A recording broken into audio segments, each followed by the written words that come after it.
Buongiorno a tutti, grazie dell'invito. Io sono qua sì rappresentando San Giovanni Marignano, ma soprattutto rappresentando, come diceva Mirna, che mi ha preceduto, tutti i comuni che hanno creduto in questo bellissimo progetto. È un progetto culturale, ma è soprattutto anche un progetto sociale, perché incarna quella parte, quell'anima del teatro che va a fare segno nella società, nei nostri cittadini, e questo credo che sia il servizio pubblico che offre il teatro. Ho trovato queste parole anche nel materiale che avete preparato e credo che sia veramente molto puntuale, cioè la funzione che il teatro può avere come compagno delle amministrazioni nella tenuta e nella crescita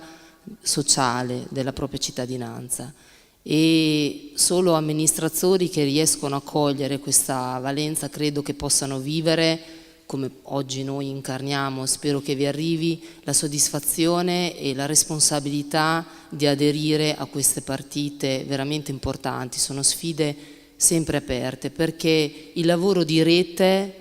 non è semplice, è un lavoro continuo. Infatti oggi noi qui penso che veniamo a testimoniare la nostra messa al lavoro e la consapevolezza che non è semplice,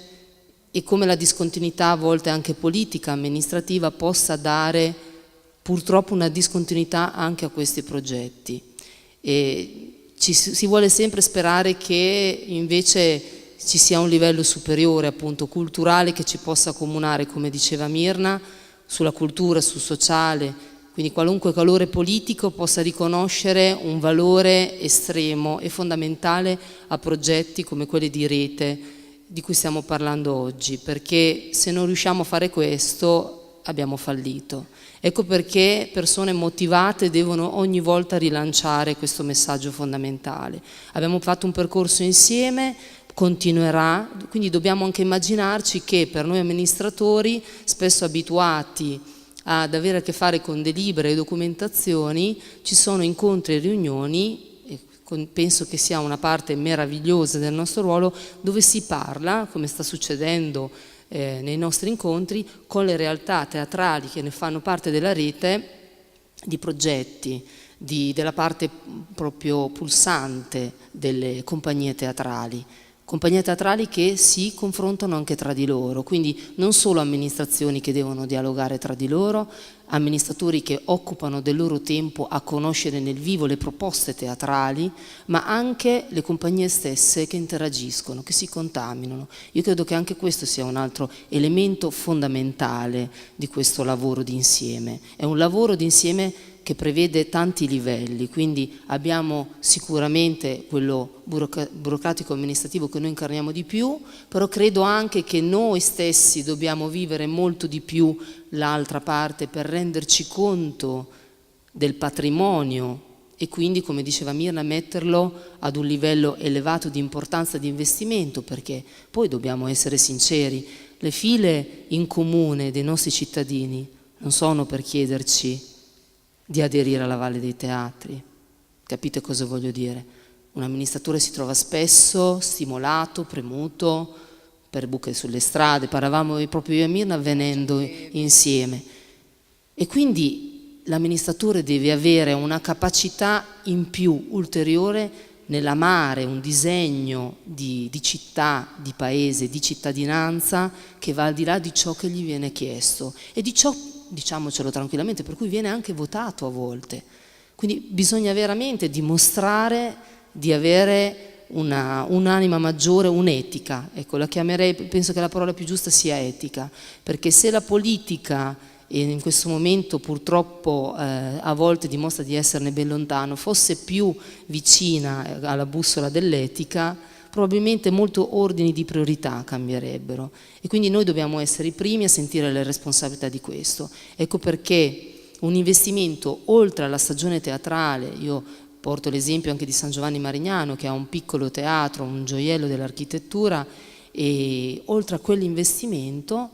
il Comune ne fa uno ulteriore per aderire alla rete. Rete nella quale, vi faccio l'esempio nostro specifico, non è neanche presente la compagnia che gestisce il nostro teatro.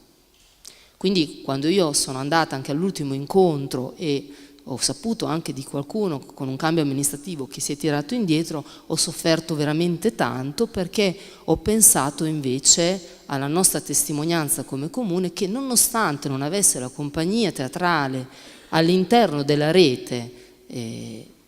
comunque aderisse per una compagnia che è sempre presente, nello specifico è il Teatro dei Cinque Quattrini, è sempre presente nel nostro territorio e fa attività laboratoriale, fa attività con la cittadinanza, quindi un riconoscimento ulteriore al di là, come vi dicevo, degli atti amministrativi legati alla vincita di un bando, cioè uscire quindi da queste logiche, abbracciare tante realtà. L'ho detto anche al tavolo d'incontro quanto mi piacerebbe, e lo sto facendo, conoscere anche le realtà teatrali e umane che abitano gli altri territori, che possono venire anche nel nostro, quindi un interscambio continuo. Penso che se si perde il desiderio, la voglia, la continuità di questi continui incontri e stimoli di messa a lavoro comune, poi è difficile che si continui nell'atto anche amministrativo che porta la continuità a tutto questo. Ecco perché ringrazio anche la Regione Emilia-Romagna, perché con